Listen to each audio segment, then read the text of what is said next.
I recently posted a video about change and the reasons why we are reluctant to change. And I found that people don't change because they can't see the benefit of that change. Mostly because the benefit has not occurred yet, because the change has not occurred yet.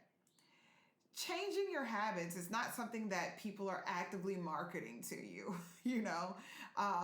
Apple or Samsung, they're not going to send out a commercial, about the changes or the benefits of being more kind. But they are actively marketing to you the changes that will happen to your lifestyle and your life once you buy their new product. So we change in those areas because those areas are promoted heavily and they're far more tangible than just a character trait. So I took it upon myself to come up with a list of character traits or habits that you can develop and that you can improve and the results that you should come to expect from that. So the first habit is discipline. Discipline is something that will breed consistent results and will give you room for error. A great example of that is if you're disciplined with what you eat. If you know what you're eating all the time, you're sticking to the caloric intake that you're supposed to have, you're not eating lots of fast food or changing your eating habits up like crazy, you can expect to pretty much maintain your weight, Now, the second part of that is when you're consistent with what you eat, and let's say, you go on a vacation food binge like I'm likely to do, because you've been disciplined in your eating for the majority of your time, you have a little bit more room for error on vacation, meaning you may come back from vacation and, gain a pound or two. But because you've been disciplined with what you eat, you can afford, for that slight change of weight. Versus the opposite, when you're not disciplined with your eating habits, your weight can be all over the place. And before you know it, you could be vastly overweight.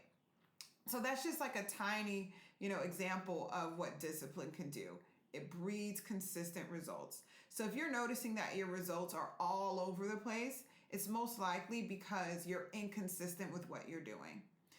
The second characteristic that you could improve is improving your level of kindness. It's being nice is undervalued, okay? But I'll tell you, what kindness does is it increases the amount of compassion that you will experience from others, and also people will be more likely to forgive you. You won't find yourself going on apology tours for the things that you've said because people will have a general sense that, hey, you know what? They said this, but most times or more often than not, this person is constantly demonstrating kindness, and we're going to give them the benefit of the doubt because no one's perfect. And that's one of the things that you can expect when you're just generally kind to others. And also, you just attract great people to your life with kindness. Another characteristic or another habit that you can improve upon is just your abilities to rest. Rest gives you increased energy. It gives you really more of your time back because you don't waste less time. You're not feeling tired and things of that nature. It gives you increased creativity. And it shows, and all studies have shown, that resting just increases your happiness. People who report that they have issues with depression and things of that nature are typically people who aren't receiving a lot of rest. So that's one of the things that rest will give you.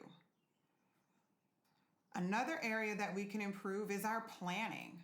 There was a time where I didn't plan anything. I was doing everything just as it came, flying by the seat of my pants.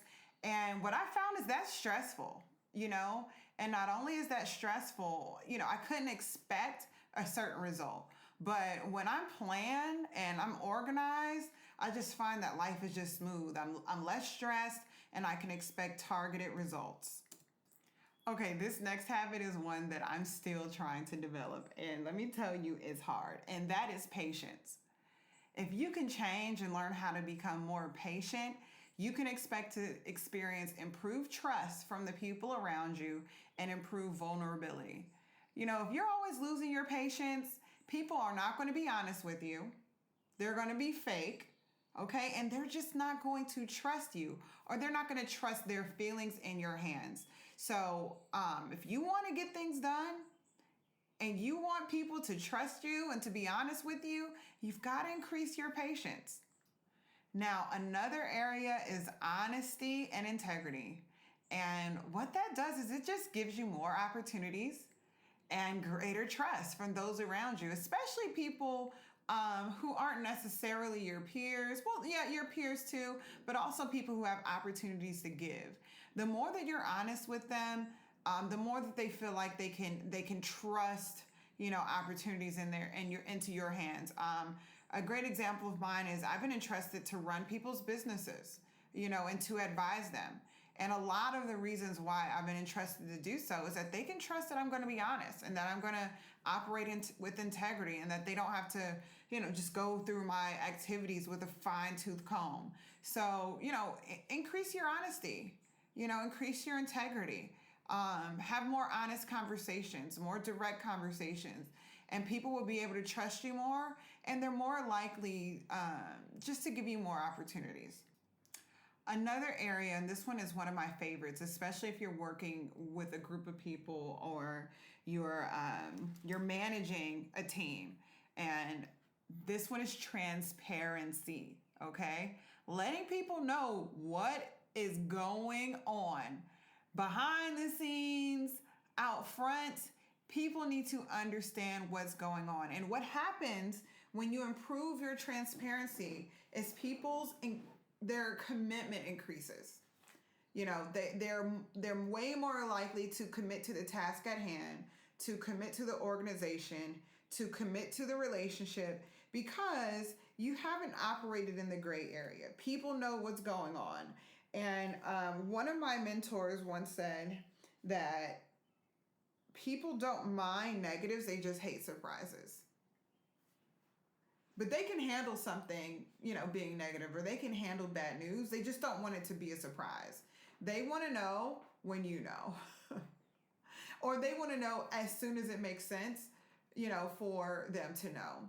And sometimes that can be difficult because we fear fallout, we fear all of those things. But when people know you're going to be transparent with them, you'd be amazed at how much they're willing to commit.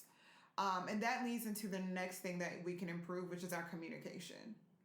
If you can change the way that you communicate, or you can enhance the way that you communicate, what's going to happen is you're going to expect more unity and greater understanding.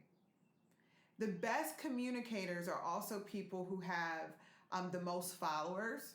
And they're also the people who have the most commitment, and it's something that you can see whether it's for negative reasons or for positive reasons. But those who communicate are often those who see a lot of results.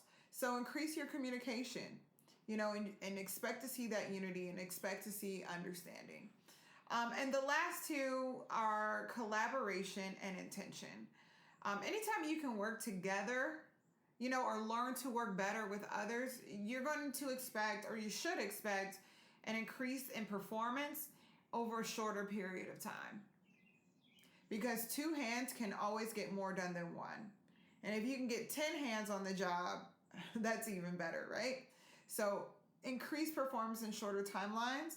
And a lot of times people who collaborate are also operating with our next value, which is intention. Intention is one of those things that will give you faster results, greater results, and less time wasted, okay? So many people waste time going this way and that way, and it's because they haven't defined what it is that they intend to do. And we should all start any project, our days, with a specific intention of what we intend to accomplish that day.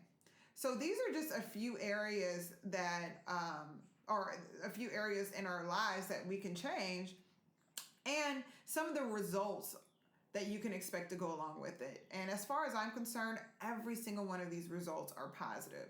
So ask yourself, hey, what are these different areas, and which ones can I immediately apply? Or what are some of the different habits that are listed here, and what can I immediately apply? And I want you to write down the result that you expect to see. If there's an area where you're seeing inconsistent results, find a way to become more disciplined when it comes to that subject or that area of life or that activity, and expect to see better results, and give yourself a timeline to do so or to see results. My rule is it takes 2 weeks for you to notice a result, usually about a month for other people to notice, and then about a year of you doing that consistently for it to make a big impact on your life.